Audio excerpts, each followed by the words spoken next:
अस्सलाम वालेकुम viewers, elif के नेक्स्ट आने वाले एपिसोड में आप देखने वाले हैं कि एलिफ जब उकरुत के साथ जा रही होगी और कहेगी कि रुकिए अंकल, मैंने सलीम अंकल को तो बताया ही नहीं है, मैं 1 मिनट उन्हें बताकर आती हूँ फिर आती हूँ। और उकरुत कहेगा तुम फिक्र नहीं करो, मैंने उन्हें बता दिया है। और जब वो एलिफ ज़ैनब को पूछेगी तो कहेगी कि वो तुम्हारा वेट कर रही है, उसी ने मुझे भेजा है तुम्हें लेने के लिए। और फिर आप देखेंगे कि वो उसे गाड़ी में बिठाकर वहां से ले जाएगा। और फिर आप देखेंगे क्रास किचन में गाना गा रही होगी और सलीम आकर वहां एलिफ का पूछेगा कि एलिफ कहाँ है, तो क्रास बताएगी कि वो तो टूचे के साथ खेल रही है। और फिर आप देखेंगे कि टूचे सलीम के पास आ जाएगी और कहेगी कि सलीम अंकल, एलिफ कहाँ है, हम दोनों खेल रही थी लेकिन मुझे काफी देर से वो नहीं मिल रही। सलीम ये सुनकर परेशान हो जाएगा और बाहर एलिफ को ढूंढने के लिए चला जाएगा।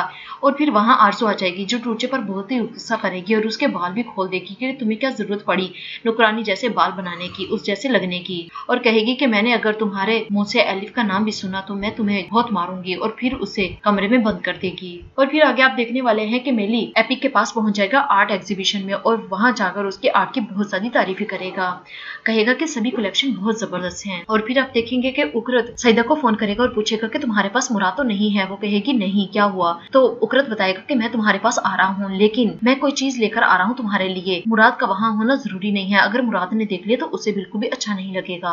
और फिर सलीम जब एलिफ को ढूंढने के लिए अपनी गाड़ी के पास जाएगा तो वहां गाड़ी पर एक नोट रखा होगा जिस पर लिखा होगा कि मैं एलिफ को लेकर जा रहा हूँ और मैं पैसों की डिमांड करूंगा और जितने पैसे मैं मांगूंगा उतने तुम्हें देने होंगे अगर तुम्हें एलिफ चाहिए तो। और फिर जब सईदा के पास उकरत एलिफ को ले जाएगा तो सईदा देकर परेशान हो जाएगी। कहेगी कि तुमने ये क्या किया, इस बच्ची का क्या कसूर था, इसे क्यों लाए हो? उकरत कहेगा यकीन करो मैं इसे कोई भी नुकसान नहीं पहुंचाऊंगा, इसे भूख लगी होगी और तुम जाओ इसके लिए खाने का इंतजाम करो। और फिर सईदा अपने साथ एलिफ को ले जाती है और फिर सलीम ज़ैनब के घर गया होता है एलिफ को देखने के लिए और वहां उसे उकरत का किसी और नंबर से फोन आ जाएगा और उसे कहेगा कि तुम्हें मुझे इतने सारे पैसे देने होंगे अगर तुम्हें एलिफ चाहिए तो, अगर तुम मुझे पैसे नहीं दोगे तो मैं तुम्हें कभी भी एलिफ नहीं दूंगा। और फिर करास आकर आलिया को बताएगी कि टूचे को उसकी मोम ने बंद कर दिया है। आलिया जब आरजू से पूछेगी तो वो बताएगी कि वो बहुत ज्यादा बदतमीजी कर रही थी। अब टूचे मुसलसल अपने कमरे में चिल्ला रही होगी कि मुझे खोलो। और फिर वहां से कनान गुजरेगा। कनान दरवाजा खोलेगा और पूछेगा कि तुम्हें यहाँ किसने बंद किया। और फिर पूछेगा कि तुम्हें किसने बंद किया, तो टूचे बताएगी मुझे मामा ने बंद किया है। तो कनान कहेगा यकीनन तुम बहुत ज्यादा शरारतें कर रही होगी, इस वजह से तुम्हारी मामा ने तुम्हें बंद किया होगा। फिर वहां क्रास आ जाएगी। क्रास बताएगी कि एलिफ नहीं मिल रही। कनान पूछेगा क्यों, कहाँ गई है? क्रास कहेगी मैंने पूरा घर छान मारा लेकिन वो नहीं मिल रही कहीं भी। और सभी लोग घर वाले परेशान हो जाएंगे कि आखिर अचानक से एलिफ कहाँ गायब हो गई है। और फिर अगले सीन में आप देखने वाले हैं कि मुराद सईदा से मिलने के लिए आएगा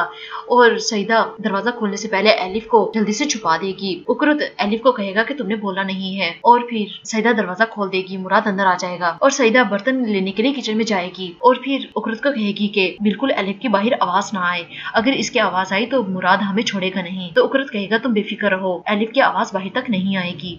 और उकरत भी एलिफ को कहेगा कि अगर तुमने आवाज निकाली तो मैं तुम पर बहुत ज्यादा गुस्सा करूंगा। और फिर कनान जब सलीम को फोन करेगा और पूछेगा कि एलिफ कहाँ है, तो सलीम बताएगा कि मैं पेलन के साथ हूँ और एलिफ भी मेरे साथ है। और फिर जब मुराद वहां से चला जाएगा तो उकरत कहेगा कि मैं ज़ैनब को यहाँ से लेकर जा रहा हूँ क्योंकि एलिफ का यहाँ रुकना बिल्कुल भी ठीक नहीं है क्योंकि यहाँ मुराद आता जाता है। सईदा कहेगी इसे तुम कहाँ लेकर जाओगे, तुम्हारे पास तो कोई घर भी नहीं है। उकरत कहेगा ये तुम्हारा मसला नहीं है, मैंने तुम्हें कहा ना कि तुम परेशान ना हो, मैं सब कुछ संभाल लूंगा। अब सईदा भी परेशान होगी कि उकरत बच्ची को कोई नुकसान न पहुंचा दे। उकरत कहेगा तुम बेफिक्र हो, मैं इसके पैसे लेकर इसे बिल्कुल वापस लौटा दूंगा, कोई नुकसान नहीं पहुंचाऊंगा, मेरा यकीन करो। रात काफी हो जाती है। कनान का फिर दोबारा कॉल आएगी सलीम को। सलीम कहेगा भाई मुझे माफ कर दे, मैं पेलिक के साथ हूँ और एलिफ सो चुकी है, आप उसके लिए भी परेशान ना हो। अब कनान भी सेटिस्फाइड हो जाएगा और कहेगा कि प्लीज तुम इसका ध्यान रखना। और फिर आप देखेंगे कि मेली को एक डरावना ख्वाब आएगा कि उसकी बेटी मुश्किल में है और फिर वो बल्कीस को कहेगी कि मुझे अपना फोन दे दो, मैंने कॉल करनी है और इसके बदले मुझे पैसे ले लो। और फिर जब मेली ज़ैनब को फोन करेगी और पूछेगी कैसी हो तुम, ज़ैनब कहेगी मैं ठीक हूँ। और